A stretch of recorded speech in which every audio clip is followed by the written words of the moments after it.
हर हर महादेव। आप सभी शिव भक्तों का हमारे YouTube चैनल में बहुत बहुत स्वागत है। अगर आप हमारे चैनल पर पहली बार आए हैं तो प्लीज़ चैनल को सब्सक्राइब करें और अगर आपको हमारी वीडियो अच्छी लगे तो वीडियो को लाइक करें। आज की इस वीडियो में हम जानेंगे चतुर्थी के दिन किए जाने वाले कुछ विशेष उपाय। अगर आपके घर में धन संपदा की कमी है, पैसे नहीं आते, आप बहुत प्रयास करते हैं, फिर भी अगर आपको आपकी मेहनत का फल नहीं मिलता तो आपको क्या करना है। आपको चतुर्थी के दिन यह कुछ विशेष उपाय करते ही आपके जीवन से सारी समस्याएं समाप्त हो जाएगी। आपको क्या करना है, आपको दुर्वा लेनी है। आप ये दुर्वा 5, 7, 11 या 21, आप जितनी दुर्वा चाहे उतनी दुर्वा ले सकते हैं। फिर आपको चतुर्थी के दिन किसी भी मंदिर में जाना है और मंदिर में जाने के बाद भगवान गणेश, आप ये दुर्वा शिवलिंग पर भी समर्पित कर सकते हैं या किसी गणेश भगवान के मंदिर पे भी समर्पित कर सकते हैं। आपको क्या करना है, आपने जो दुर्वा ले गए हो उसे अपनी मनोकामना बोलते हुए चतुर्थी के दिन शिवलिंग पर, जहाँ गणेश जी का स्थान है, वहाँ पर इस दुर्वा को समर्पित कर दीजिए। या अगर कोई गणेश जी का मंदिर है तो आप गणेश जी को यह दुर्वा समर्पित कर दीजिए और अपने मन की बात भगवान गणेश से कह दीजिए। और कहने के बाद आपको क्या करना है, आपने जो दुर्वा समर्पित की है उसमें से एक दुर्वा भगवान से प्रार्थना करते हुए वापस उठा लेना है। आपको अपने दुख, तकलीफ और परेशानियों का स्मरण करते हुए भगवान से प्रार्थना करनी है और फिर भगवान से एक दुर्वा वापस ले लेनी है और फिर अपने घर पे वापस आकर आपके जो घर का दरवाज़ा होता है, घर की दहलीज जो होती है, वहाँ पर इस दुर्वा का स्पर्श करा देना है और स्पर्श कराने के बाद इस दुर्वा को लाकर आपको अपने घर की तिजोरी में, जहाँ पर आप पैसे वगैरह रखते हैं, घर की जो तिजोरी होती है, अलमारी, वहाँ पर यह दुर्वा रख देनी है। यह दुर्वा चतुर्थी के दिन अगर आप लाके रखते हैं तो आपके जीवन में धन संपदा की जो कमी है वह गणेश भगवान जल्द से जल्द दूर करेंगे और आपके घर धन, संपदा, सुख, समृद्धि की वृद्धि होती चली जाएगी। चतुर्थी के दिन किया जाने वाला दूसरा उपाय, अगर आपकी कोई मनोकामना है जो पूर्ण नहीं हो रही या आपका कोई कार्य है जो बार बार अटक रहा है, आपने बहुत प्रयास किए फिर भी अगर आपका वह कार्य पूर्ण नहीं हो रहा है तो आपको क्या करना है, आपको चतुर्थी के दिन 5 दुर्वा लेनी है। दुर्वा जो होती है हरी घास, वह 5 दुर्वा लेनी है। आपको दुर्वा लेते समय इस बात का ध्यान रखना है कि जो दुर्वा के नीचे जो दुर्वा होती है उसमें 2 गांठ होनी चाहिए, दुर्वा में 2 गांठ होनी चाहिए। ऐसी आपको 5 दुर्वा लेनी है और फिर आपको इस दुर्वा को लेकर किसी भी भगवान गणेश के मंदिर में चतुर्थी के दिन शाम के समय जाना है और शाम के समय जाने के बाद आपको क्या करना है, आपको जो गणेश जी का एक दांत टूटा हुआ होता है उस दांत की ओर, उस दांत जिस साइड का गणेश भगवान का दांत टूटा है उस ओर आपको यह दुर्वा समर्पित कर देनी है और समर्पित करने के बाद भगवान गणेश से अपनी मनोकामना कह देनी है और यह उपाय करने से आपकी कैसी भी मनोकामना है भगवान गणेश जल्द से जल्द पूर्ण करेंगे।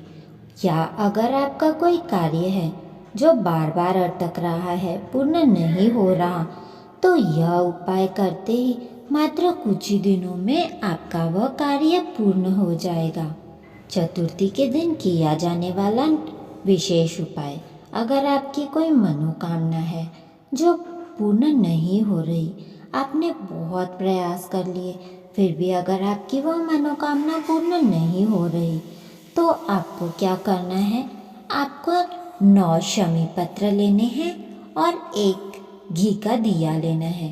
फिर आपको क्या करना है, आपको चतुर्थी के दिन किसी भी शिव मंदिर में जाना है और शिव मंदिर में जाने के बाद आपको क्या करना है, आपको 9 शमी के पत्र जो आप लेकर गए हो वहाँ पर 5 शमी पत्र भगवान गणेश जी का स्थान जहाँ शिवलिंग में होता है वहाँ पर आपको 5 शमी पत्र गणेश जी के स्थान पर अपनी मनोकामना बोलते हुए समर्पित कर देना है।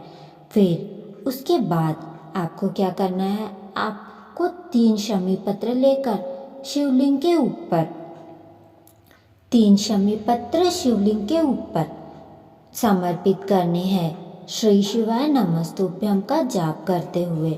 फिर उसके बाद आपको मंदिर में थोड़ी देर बैठकर श्री शिवाय नमस्तुभ्यम का जाप करना है और भोलेनाथ से अपने मन की बात कह देनी है।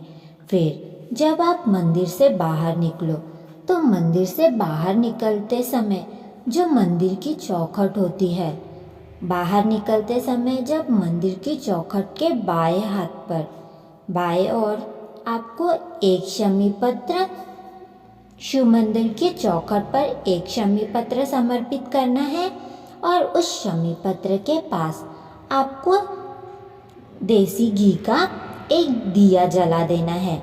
जहाँ पर आपने चौखट पर शमी पत्र समर्पित की है वहीं पर आपको एक घी का दिया जला देना है। फिर उसके बाद आपको क्या करना है, भगवान मयूर ध्वज का नाम लेते हुए वह घी का दिया जलाना है और भगवान मयूर ध्वज से अपनी मनोकामना कह देनी है। यह उपाय करने से आपकी कैसी भी मनोकामना है वह जल्द से जल्द पूर्ण हो जाएगी।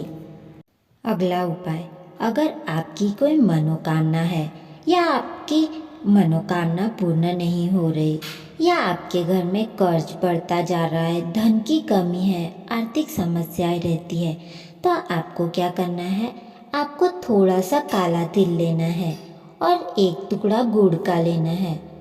थोड़ा सा काला तिल, 1 टुकड़ा गुड़ लेना है और आपको थोड़ा सा कच्चा दूध लेना है। और फिर आपको क्या करना है, आपको अपने घर में जो स्टील का लोटा होता है उस स्टील के लोटे में आपको तांबे का लोटा नहीं लेना है, आपको स्टील का लोटा लेना है। दूध से जुड़े उपाय जो होते हैं वह तांबे के लोटे में नहीं किए जाते, इसे स्टील के लोटे में आप कर सकते हैं। आपको क्या करना है, सबसे पहले उस कलश में आपको सबसे पहले आपको कलश में जल डालना है। जल डालने के बाद थोड़ा सा गुड़ डाल लेना है। फिर आपको उसमें थोड़े से 1 चुटकी काले तिल डाल लेने हैं और काले तिल डालने के बाद आपको उस कलश में 2-3 चम्मच दूध डाल लेना है। फिर आपको क्या करना है, आपको इस कलश को लेकर किसी भी पीपल के वृक्ष के नीचे जाना है और पीपल के वृक्ष के नीचे जाकर आपको यह जल, आधा जल आपको पीपल के वृक्ष के नीचे समर्पित कर देना है। ऐसा कहा जाता है कि पीपल के वृक्ष के नीचे भगवान विष्णु और माँ लक्ष्मी का निवास होता है। तो अगर आपके जीवन में धन संपदा की कमी है तो आपको पीपल के वृक्ष के नीचे यह उपाय करने के बाद आपको भगवान से प्रार्थना करनी है। फिर आपको क्या करना है, आपको किसी भी शिव मंदिर में जाना है। शिव मंदिर में जाने के बाद जो आपने आधा कलश जल बचाया था उस आधे कलश जल को अपनी मनोकामना बोलते हुए शिवलिंग पर समर्पित कर देना है, श्री शिवाय नमस्तुभ्यम का जाप करते हुए। फिर इसके बाद आपको अपनी मनोकामना कहते हुए एक घी का दीप प्रज्वलित कर देना है। यह उपाय करने से आपके जीवन में जो धन संपदा की कमी है वह दूर हो जाएगी।